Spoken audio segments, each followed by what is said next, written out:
Hello, everyone. We have Dr. Nadeem Ahmed joining us today. He's an esteemed Excel alum from the batch of 22, and he's currently working at McKinsey.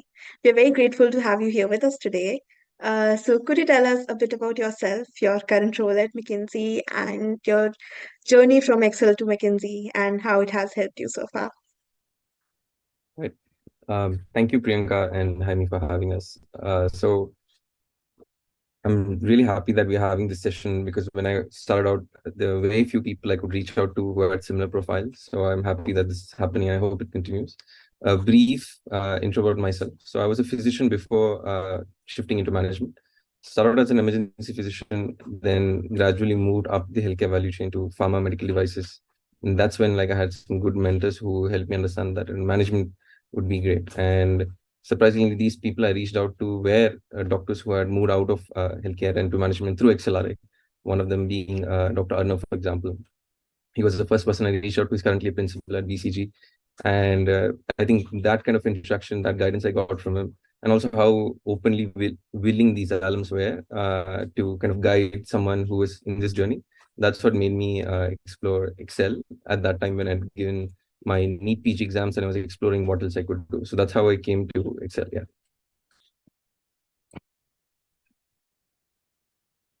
I think you're on mute here.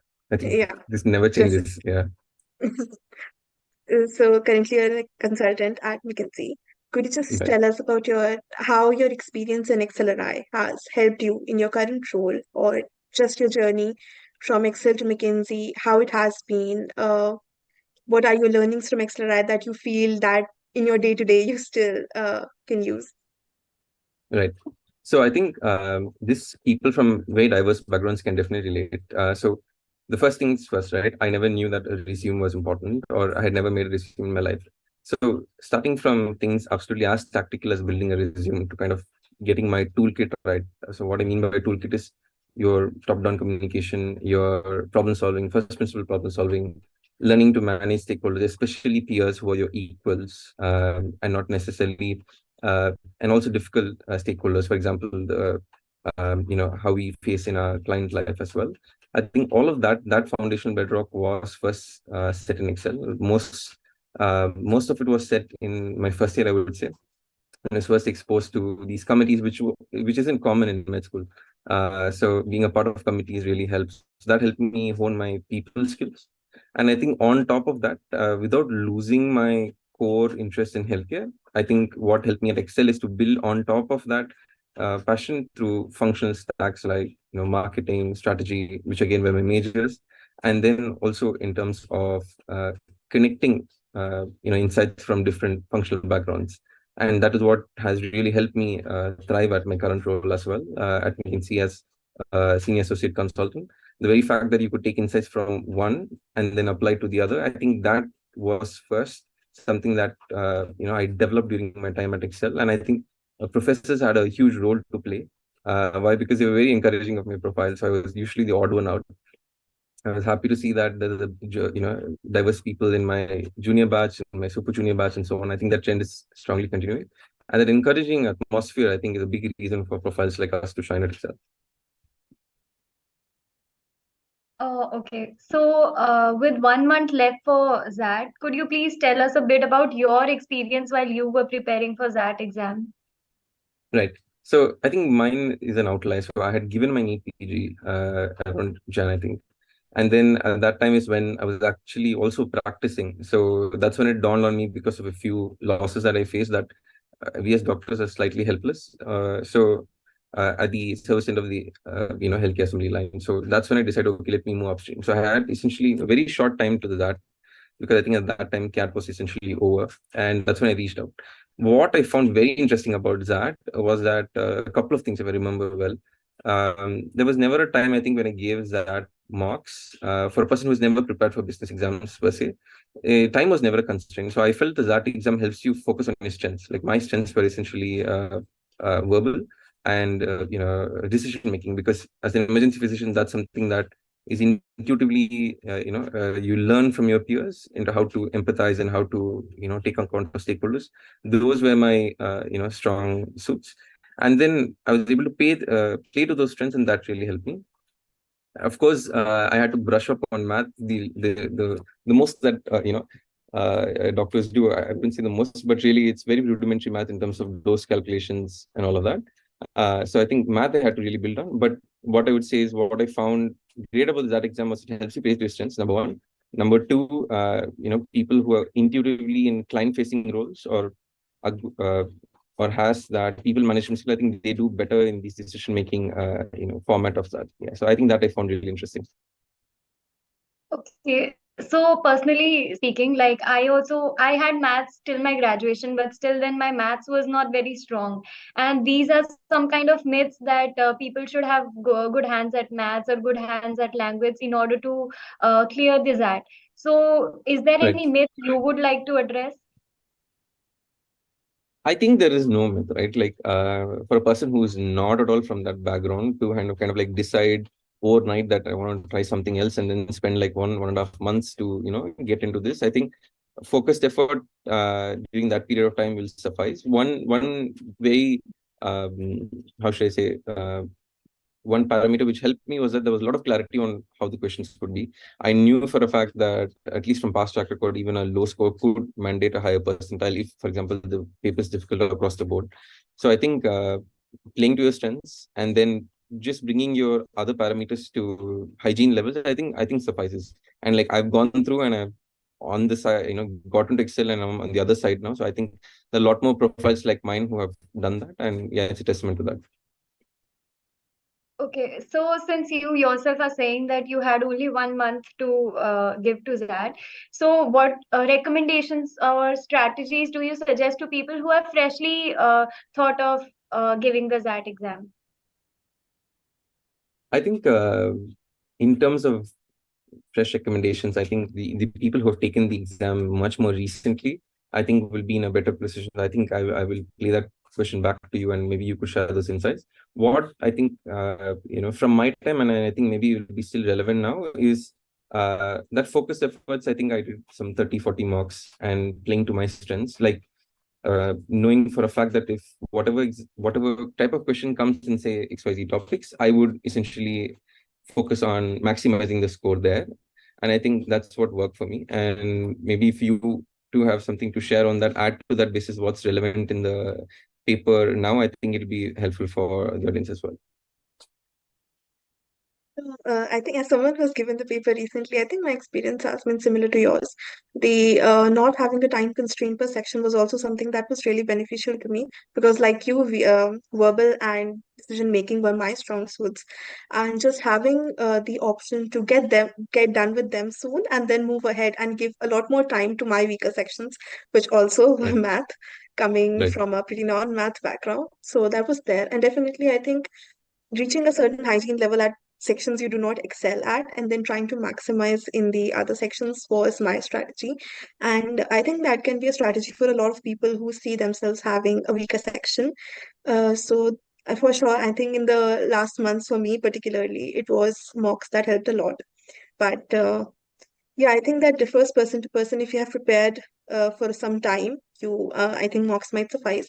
As someone who's just starting out, you might have to brush up on concepts a bit. If you have been in touch with certain topics, that does help. But if I were to start 1 month before, honestly, it would be a bit difficult, seeing as with my non-math background. So I think if you're starting just now, getting the basics down and doing mocks would have helped. Right. I concur. Yeah. And coming to one of the most unique sections that XAT has, decision making, since people are usually familiar with the other sections, maths and languages, but decision making is something that makes it even more, makes the XAT paper a little ambiguous. So, since you were saying that you were already good at decision making because of your profile, do you suggest anything for the people who are preparing right now, how they should approach this section? Right. I think maybe I'll just revise that a bit. I think decision making is a work in progress for everyone. It's just how you kind of exposed to different professions maybe make you a little bit more inclined to be more perceptive of the questions. So take for example my public policy course itself in second year, right? Kalyan Bhaskar sir would say that there's no right or wrong, and I think that still continues to decision making questions, because it's essentially a perspective, and your perspective of how you kind of take into account as many stakeholders. I think even the motto is to for the greater good, and that kind of translates into these questions, because I think this is the only exam which tests that soft skill of yours. Everything else is hard skill. You can be taught, but this is essentially testing that one level, ahead, and seeing how's your personality, how will you manage stress, how will you manage other people under stress. This is exactly what differentiates good consultants as well, in terms of how they manage people, manage clients, manage those high risk, high stake situations. And I think that comes out well. And I think taking a step back and seeing that question from multiple stakeholder perspectives would be great. Like, for example, when I do it in real life, it would be me, my team, my manager, my client, my team leadership, and then also implications, which would be your consumers, customers, stakeholders, and so on. If I was to do it here, and if I had more time, like one practice I used to have is I used to give them, and then maybe come back and have a look at them as well after done with the other questions, just to see if that time difference has made me think of some other perspective, or if I still hold on to that, right? So the first approach, I'll usually give it very intuitively, and just keep going, so that I don't overthink it, and then come back after maybe a section. And that's how you used to do in marks. But I think in the last exam, I did not do it, and it still worked out well. So I think going intuitively in terms of what your own perception is on how you manage a situation, I think that's great. Just reading more in terms of reading business articles to see how some decision is impacting some stakeholders, some policy decision is impacting someone. I think all that kind of like adds up very non-tangibly to how you answer these questions. Yeah. I'd actually like to agree to that and just add a personal experience of my own. So Yeah. just keeping updated and reading about these things definitely helps, not only decision making, I felt even in the GK and essay section. So for essay, I felt like having knowledge of things that are happening around you really helps you make important links between things. And if you can connect it with real world issues instead of just writing in abstract manners, I think that really helps substantiate your point. But thank you for Uh, your input on that. I'm sure everyone would love to hear about your experience at XLRI, your own student life. So please. Right. So we did our MBA during COVID. I think despite we were the COVID batch, the infamous COVID batch. So, but in hindsight, when we look back, I think all the learnings that I'm applying now came from that period, and they were very robust, right? Despite having these challenges, hybrid and whatnot, I think what stood out was the amount of peer learning which happened. There was always people in the batch. They would come from a finance background, they would come from a supply chain background. They always stepped up to kind of like teach everyone else, and I think that was great. Then you have your formal structure of learning from your professors, and again, for people coming from diverse backgrounds, I think that encouraging environment is very important, especially because you're definitely gonna struggle in the beginning, especially if you haven't faced that. And then having that reassurance that it's fine, it's like a stepping stone, it's a marathon, it's about how you finish at the end of the 2 years. I think that was very critical of how I remember Excel, which was not to look at, say, for example, what happened in the first term, the second term, but I was always long-sighted and saw how both years went. And actually my Excel impact has continued. Even during Excel, I do remember after building that strong foundation in first year and a bit of second year after my internship at Johnson Johnson, the the peers and both the professors helped me, or rather push me to go beyond. And that's where I got into research papers, case studies, and publications. And all of this is what helped me kind of secure a job that I have right now, and also excel at it, right? So I think that's where that community, is very, very much due credit, yeah, to them. Okay, so committees play a very important role in our lives in terms of networking with our batchmates or our seniors. So, which committee were you part of and how it helped you? Right. So I think for a person who never knew what committees were, right? Like it was crazy to think there are so many committees and all of that. And I think in hindsight, first to answer your question very, very directly, and then to answer it, in retrospect, I joined the marketing committee. So that's Maxi. But in retrospect, when I see what essentially these committees do, regardless of where you join, is essentially they give you a safe space.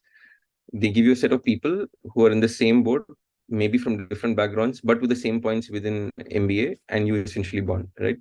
And people who continue to do well are people who ensure to have bonds, relationships outside of these committees as well, and use these committees as a place where they could be themselves, they could grow, they could, test their biases and so on. So I think committees did play a huge role. Any activity within campus, I remember, had a huge role. But coming out of Excel, I think now when I reach out to alums, and I do reach out on a routine basis, because I work as an ambassador for multiple organizations, and when I reach out to Excel alums, and mind you, they're spread across globally. When I reached out to one alum last month, I got to know that there's a meetup in Dubai, and I didn't even know there was like so many people in Dubai, but there was a meetup in Dubai. Uh, I think his name was Harmindeep, yeah, and how supportive they are in responding back, how genuine they are in taking out time is just incredible.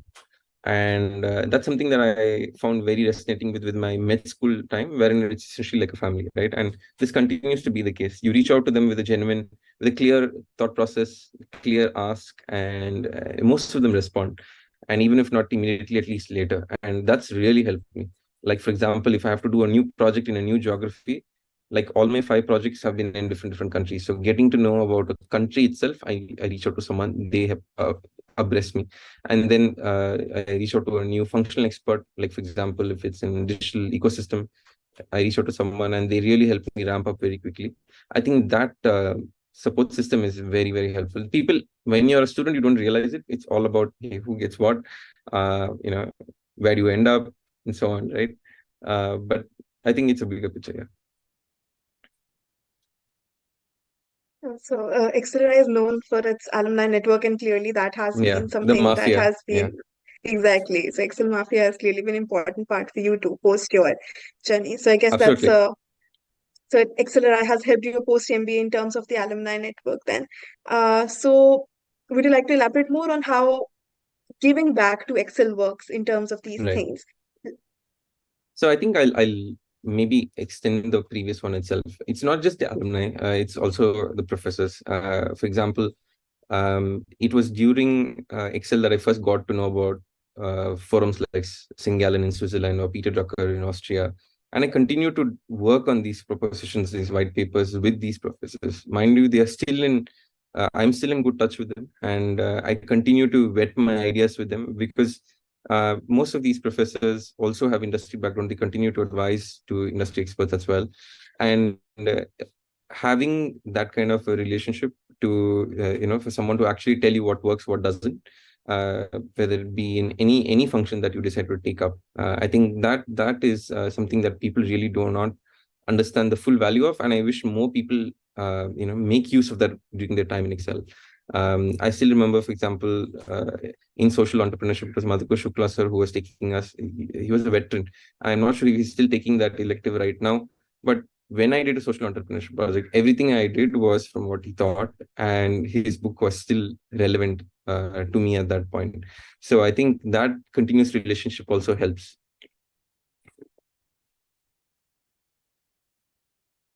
Okay. And also, when we are here at Excel, we are Yeah, loaded with lot of assignments and quizzes, and things happen at a very fast pace, and it impacts people's mental health also in terms of adjusting with the competitive environment. So, do you have any recommendations for the people to handle this kind of stress and to come out as a more yeah, polished individual? yeah. So as a person who has experienced a burnout myself, like I can vouch for the fact that mental health is important. Like that was me as a physician and even as a business professional, right? So I think what really works, and along the same lines, for example, last year, I think I came back for this topic to give a talk. I don't know if it's your batch or it's your senior batch on mental health. And professors had called me back. I think it is more and more relevant right now. A couple of things which I know now, which I wish I had known before, is essentially to play by your strengths, because everyone has their own path in MBA. no two batchmates are doing something exactly similar, even if the same firm and the same role. And I'm sure that their paths will diverge much more with time. And knowing that, I think is the biggest differentiator right now. And I wish it was, more emphasized when I was in med school, in MBA. So number one is playing by your strengths. There's something that you bring to the table that only you can bring to the table. It can be, even if you're a fresher, there's something. It could be your energy, it could be your people management skills, it could be your conflict management skills, and you'd be surprised how valuable that is in the industry. So taking your MBA time to reflect on what you are irreplaceable at, and then trying to build a career around that, even if it starts slow, even if it's not the role you wanted, not the firm you wanted. I think that's what sets you up for success on the long run. And while you're doing that, I think it's important to have a support system, whether it be your committee members, your friends outside these committees, your batchmates, your teammates from the sports you do at campus or Bodhi, for example. All of this adds up into making sure you stay who you are, and you don't, whatever happens to your left or right, you kind of like stay put towards your path. I think that is the only biggest takeaway I have in retrospect. I tried to do that. I definitely could have done that better, but given a chance, I'll definitely keep this at the center, front and center. Yeah. When you look back to your B school life, could you please share some of the experiences which you think we can take learning from? I Some think anecdote, some experience, anything. I think there was something to learn from everyone. I think that is something you can also resonate with your batch as well. So many people were going through such difficult times during my 2 years of MBA, because it was COVID. So many people had health problems, but it was lovely how they all came together. Especially when somebody was not well. In terms of how they managed cases on campus, I think that was something that was really inspiring. I was part of that. The SAC, the admin, all of them were part of that. So I think if I was to, what I definitely learned is that, irrespective of your backgrounds, you can definitely find common ground. And whoever I did find that common ground with, I still am in good touch with them, and I still learn from them. I think being proactive in finding that support system, and not looking at them as competitors. Definitely, they might be your competitors in the very, very short term, not at all in the long term. There's such a big pie out there. Even if we all get a big share, I think there's so much more left, right? And I think that was my biggest takeaway. Another thing is like you talked about mental health, surviving this stressful environment in school, and consulting is also known to be quite a Yeah. stressful job. So I'm sure learnings from here helped in transitioning to such a role. But I know a lot of people are very in so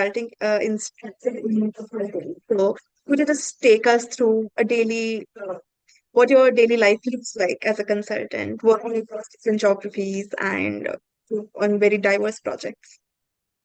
So I think my journey again is slightly different, and because I come from a unique background in health, and I've had the privilege to do more health work and also non-healthcare work, and it's been I'm essentially staff out of the Southeast Asia office.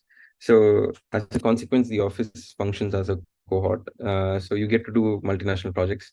So each of my projects has been in different countries, and I think what if at all I was to say a typical day, I don't think there'll be a typical day, but there are some things which remain consistent. Is um, how you manage your team, how you approach problem-solving sessions, how you present to the clients. For example, the day that I feel the greatest energy is when I get to present to a client, um, and having the chance to communicate with someone much, much more senior, and having a team behind you to support you make that delivery, make that insightful conversation, put up a case, a pro and cons case for a decision, for example. I think that's very rewarding, knowing that you're able to support decision making at such high level. And the very fact that you have a team behind you, you have an entire system behind you, is what makes this really exciting and fast paced. Yes, it is stressful. I would say the stress comes from the time. It's essentially like you're doing something which could be done in a much longer time span at a constrained time span. And initially, it was way new, and I felt it was extremely challenging. But then I realized the constraint also adds to the creativity and also adds to the rigor as well, right? That time constraint becomes the norm later, and then you essentially learn that you could do so much. Like, I'm sure in the first term of MBA, all of you felt I never knew I could fill so much in 1 day till your your SIPs, right? But consult is that into a couple of more multiples. And then once you go through that rigor, you realize that, hey, you could do a lot more with life. You could prioritize a lot more. Your 80/20 is very, very rigorous, meaning you very quickly realize where is most of the output going to come from. And you're always very output oriented, right? So if I was to say uh, what a daily routine looks like, it's essentially working towards a particular analysis, then preparing how do you communicate that analysis, and then essentially meeting up with your team, meeting up with your senior leadership to understand how do you leverage the team, the firm resources to deliver it in the best manner possible. Yeah. So, like, you've grown as someone who has done prep to an MBA student to currently as a consultant. In moments where you feel overwhelmed, what Yeah. keeps you going? That gets you to not give up. It could be moments from your MBA, your work currently, or even during the time you were Okay. prepping and it was very unfamiliar. So what worked in MBA, when we were in MBA, it was COVID, so we could essentially just go. That's a great luxury that you have, that things are better now. So at that time, just walks used to help. And then once the gates open, definitely going in and around Jamshedpur, which is very beautiful, especially at this time of the year, Christmas, everything, all those festivities are a pleasure to be with. So Bodhi was a huge thing. So the performances used to be great. So I still am in good touch, especially the junior batch as well, in terms of the performance. Very eager to visit again for those. So these events at campus, these walks, and once the doors were open, just going around Jamshedpur was really helpful. Now, if I was to kind of recharge, what really helps me is reading, and then it would be very silly to say this, but sleep really helps. So if I get time, I just sleep. If at all there is more time, then I do try to travel. I do try to ride. So I'm a avid rider. So if I get a chance, that's one thing I try to do. Yeah. Well, your entire journey has been very inspiring considering the diverse uh, background that you've explored. Is there any final thing that you would like to tell our aspirants before we close? Right. I think for people who are preparing for Excel, I think, and then something that I have to say for people who eventually do end up going through the process and getting into Excel as well. For those who are preparing, I think try to look at it, try to incorporate the tips that we mentioned during this call, and also when you go to the interview stage, try to be as authentic as possible, because I have noticed that my alums, my seniors, my junior batchmates as well, very unique candidates essentially make through. Even if they're from conventional backgrounds like engineering, there is something very unique in terms of what else that they do that kind of makes them very unique. So every cohort, every class used to be very diverse in terms of perspectives, and that used to come out very, very vividly in classes wherein you have debates. So when you're going through that stage, I think I would urge you to bring your entire personality to the interview panel. I still remember it was Ajit sir who interviewed me. I'm still so grateful that he thought I was worthy to come in and get through MBA. So and I remember half of my conversation being about my photography. I did not expect it, and I really think that's but grateful to him for that. But wanted to also ask you, is the essay still a part of your the XAT process?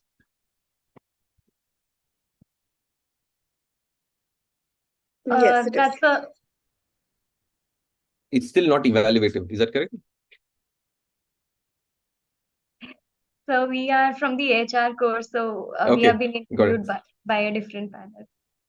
Got it. So I think one more thing which helped was I remember writing the essay as well, and that gave the interviews perspective about our thinking process and so on. So having that unique perspective and not being afraid to voice why you think what you think is very important to get to get through or at least be shortlisted during that process. I think it really helps. Professors are looking out for that. And for people who do get in, I think you know, all I would say is those 2 years would be the best 2 years of your life. They still are for me. They are for everyone I have reached out to. Everyone leaving Excel misses Excel. And I think that will remain the case, regardless of what challenges you face. It will still be the best years. And like I said, try to make as many bonds as possible.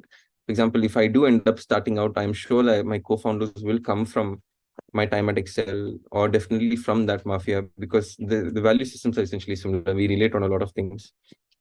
So that's about it. Yeah. So another question which is arising in my mind, when you joined XLRI, you must be having some expectations from the entire course from yourself. So how have you transformed from the beginning of the course till the end in the B-School journey itself? Right.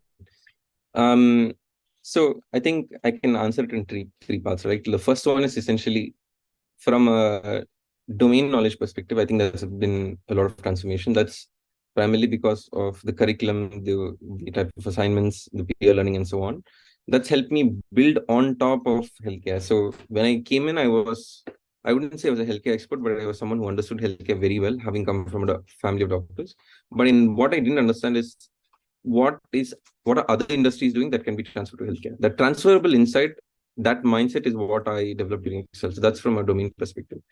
Secondly, from a functional skill perspective, it gives you so many opportunities to succinctly communicate and pitch yourself during a time at Excel, whether it be case comms, whether it be publications, whether it be you just pitching for companies, you pitching your profile. So the very fact of putting yourself out there, I think that's a skill. Like, although it's entrepreneurship in the smallest sense, like a solo entrepreneurship, you're selling yourself. I think even if you do not get into selling, like into selling type accounts where you're in sales and marketing, learning to sell yourself and learning to sell what you bring to the table is very important. And I think that Excel taught me very well. So that's from a skill perspective. And lastly, from a mindset perspective, I think I continue to learn. That's because till the end, uh, throughout those 2 years, I was only focusing on learning, and I was focusing on learning from as many people as possible. Why? Because I knew I wouldn't get this chance again, and unless I take up another course or like an executive MBA. So I think from a mindset perspective, that has really helped me in McKinsey as well. Simply because you're doing new projects like almost every quarter, new geographies, new domains. You're working with people from different backgrounds, from different cultural backgrounds as well. So that learning mindset kind of really, I owe it to Excel as well. Yeah. Yes, sir. So, in today's entire conversation, I think you really inspired a lot of aspirants as well as people already pursuing their MBA. It was great talking to you. Thank you so much for joining, sir. And thanks to the audience also for being with us. Thank you, Amy. Thank you, Priyanka. And thank you, Prafulla. Thank you for joining today.